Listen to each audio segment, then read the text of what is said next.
My next guest is a former deputy assistant to President Trump, former chief of staff at the Department of Defense, and he's the author of Government Gangsters. Kash Patel is back with us. Hello, Kash. Hey, it's great to be with you from the Team Trump Trail here in North Carolina. You're in North Carolina. You're on the campaign trail. What are you seeing in North Carolina? This is a very close state. Oh, absolutely. It's like any other close state, any other swing state. We're on the Team Trump bus tour. We've been in Michigan, Wisconsin, Georgia. Now we're up in North Carolina. And what we're seeing is at every one of these stops, we meet and hear from Americans that tell me they've never participated in the electoral process. This is their first time. How do I get involved? How do I do more than vote? And they're all saying it's for the same reason, because I asked them, and they're like, we want Donald Trump to fix America.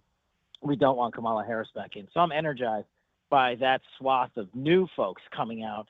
And if we can combine that number with all of our folks at home to show up in election season, not election days, early voting begins here tomorrow in North Carolina, get it going, then I think and I believe Donald Trump will be victorious. What do you make of the early voting numbers coming out of Georgia, Kash? Yesterday was a record for early voting in a single day.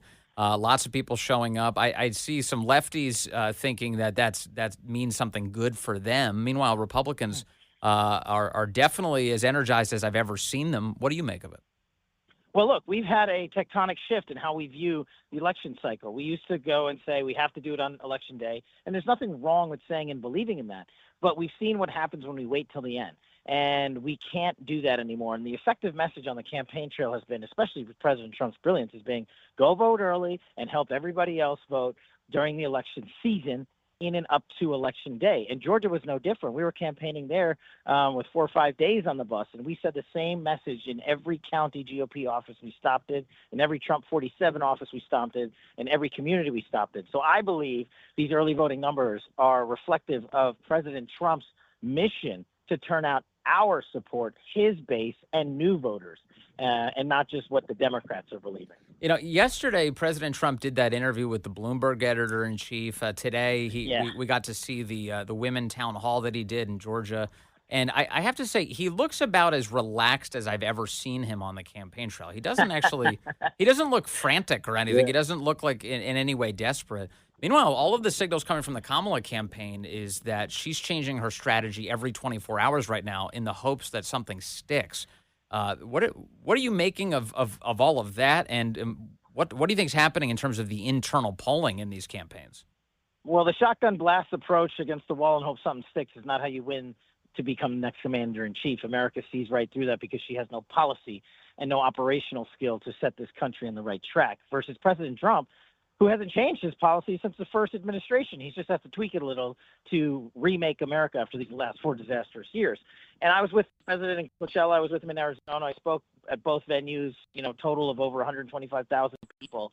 And you're right, the president is relaxed. He is in a good mood because his message that he's been delivering is one he believes in, whether it's the border or ending the forever wars or safeguarding our military or taking care of our vets and law enforcement and teachers and first responders. Kamala Harris has no message she believes in, save elect me for president and I'll do better next time. And that's just not going to work this go around. Do you think it's a good idea that she's doing this Brett Baier interview today? You asked me in a couple hours. I just hope Brett Baier asks some tough follow-up questions. She's going to have a 25-minute interview that they're airing unedited, which I love. And, every interview Kamala Harris does, the first question is a softie, and then there's no follow-up when she deflects on answering basic questions like, how are you going to end the forever wars? How are you going to stop the drug traffickers? How are you going to seal the border? Should illegal immigrants be granted the right to vote? It's given millions of dollars of money instead of everyday Americans. I mean, these are tough questions that she's allowed to sidestep because she's doing podcasts about sex and going on programs that are literally irrelevant to the presidency of the United States, whereas Donald Trump, he's front and center on every TV program, radio show, podcast you can imagine, and taking the tough questions every single day. You think President Trump will be on Joe Rogan before this election is out? I saw Kamala's campaign is leaking that they're trying to arrange for that to happen. I think that will be a disaster for her, so I do hope she does it. What do you make of that? Yeah, look, my gut tells me, I don't have any inside track, wink, wink. My gut tells me that you'll see President Trump on there. And I would hope to see both on there. That's what we want when you have such a big audience and such a big show like Joe Rogan. Yeah. You should be interviewing both equally and objectively. And I don't think President Trump would ever shy away from an interview for Joe Rogan. And it sounds like between him and Elon Musk, they might have something going there. And yeah, Kamala, if you've got the gumption, get on the program, one of the largest shows in the world, and see if you can sit down toe to toe with Joe. Yeah, and as you pointed out, follow-ups, those are going to be her Achilles heel. And Joe Rogan does ask follow-ups. He'll ask, wait, can you explain that? He'll say something like that. Literally, that'll be the follow-up. Can you explain that? And that's when she self-immolates. It'll be great. Hey, but when you say, Kash Patel, when you say I don't have an inside track, wink, wink, how many winks does it take for me to believe you do have an inside track? Well, it's a good thing you can't see me because I'm winking incessantly over here. All right, I guess we'll wait to see what that means. So we'll know more about Kash Patel after Trump does the Joe Rogan podcast. Hey, tell me your thoughts on some of this emerging information about that crazy January 6th committee that Nancy Pelosi put together, all designed to try and savage Trump and muddy him up heading into this election. We're starting to see some text messages coming out that. One of the hosts of The View, called Alyssa Farah, was serving as a middlewoman between Cassidy Hutchinson, that's the former Trump staffer who claimed that Trump lunged for the steering wheel on January 6th and tried to drive the president. Bulletproof window. Yes, and she was the middlewoman between Cassidy Hutchinson and Liz Cheney, who then, I guess, subsequently had an actual conversation with Cassidy Hutchinson. You've been involved in congressional investigations here. What kind of problems have you identified with this?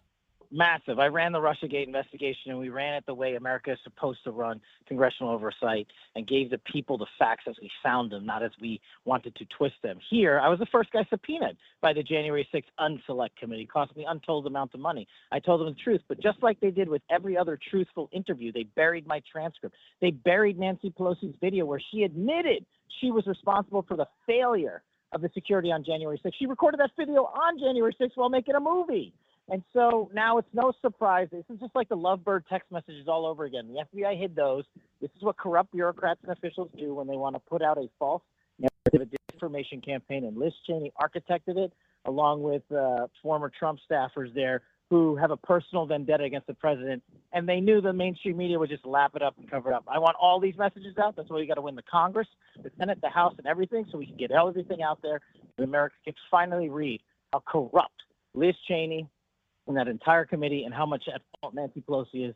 And President Trump was right to authorize the National Guard days in advance, and they rejected them. But this seems like a trend among anti-Trump forces because that basically you'll get these Democrats or people like Liz Cheney will coordinate in advance with witnesses up to and including the point picking their legal counsel for them, and then paying for them. And then paying for them. Yeah, what is that? Yeah, look, this is what Washington, D.C. does. They go out there and say, oh, you have a personal vendetta against Trump. You are an actual Republican who believes in his policies, but you'll shed those because you're such a hypocrite that you will allow your personal beliefs to interfere with what you think is right for this country, and you'll literally lie for it and get in bed with corrupt politicians and folks like Adam Schiff and Adam Goldman and Kinzinger and Cheney, and the list goes on. All of those folks served in Congress or still do, and were sworn to uphold the Constitution, and they perpetrated the biggest lie a congressional inquiry has ever had on the American people about January 6th. There was no insurrection. They knew it from jump, and they hid the truth. It's like hiding evidence of innocence from a jury or a judge. That's how bad it is. Kash, I'm sure you've thought about this, and I know you're out there on the campaign trail for Trump, but I just want to ask you some hypotheticals about what happens depending on who wins this election with all of this, because I am concerned about how Democrats will wield their power should Kamala Harris win. Given what we've already seen, what do you expect out of a Harris presidency should that occur? I don't expect it at all. I expect they're going to complain incessantly because we are outworking them with our great leader, President Trump. We're going to end the two-tier system of weaponized justice that is raiding our houses of worship and where our children go to school and prosecuting and investigating folks who believe in the America First movement, especially in Donald J. Trump. We've seen the unconstitutional prosecutions there. America's tired of having the government come into their homes unlawfully just to illegally surveil them so they can have political capital in Washington, D.C. And so I think people are tired of that tyranny. And so we're going to go out and work it till the day of November 5th, and I think everybody else should. Okay, let me flip it around then. What is the left going to do if President Trump wins in this race, as you say he will? Because here's why I ask. There's some big picture questions involved here. One of them is that the Democrats have brought in Mark Elias, one of the top Democrat election lawyers in the country, and the goal will be to challenge the results of the election if Trump prevails in November. Mark Elias is a guy who previously claimed that voting machines were meddled with in a New York congressional district when a Republican won there rather than a Democrat. He doesn't really know any limits in terms of the claims he might make. And Jamie Raskin has said that on January 6th, he intends to block Trump from becoming president of the United States during the counting of the Electoral College votes. What do you expect to happen, Cash? Look, Mark Elias is the one who illegally funded campaign finance dollars to start Russiagate on behalf of the Hillary Clinton campaign. Yep. That's the Mark Elias who came into Congress when we questioned him and gave us the half-truths about his involvement in that. And so it's no surprise they've gone back to the contortion artists to go in and give them their old playbook. But we'll love to see. Look, we're going to fight it out till the end, till November 5th. Winning is the only thing that matters right now. And I would love to see the day when these hypocrites come full circle and say they're going to have their own January 6th, and they're going to go out into court and challenge this election because Donald Trump won it rightfully and lawfully. I can't wait to put these constitutional terrorists in their place and put law and order back in the White House. All right. Kash Patel out on the campaign trail in North Carolina right now and on our air. We really appreciate that, Cash. Good to talk to you today.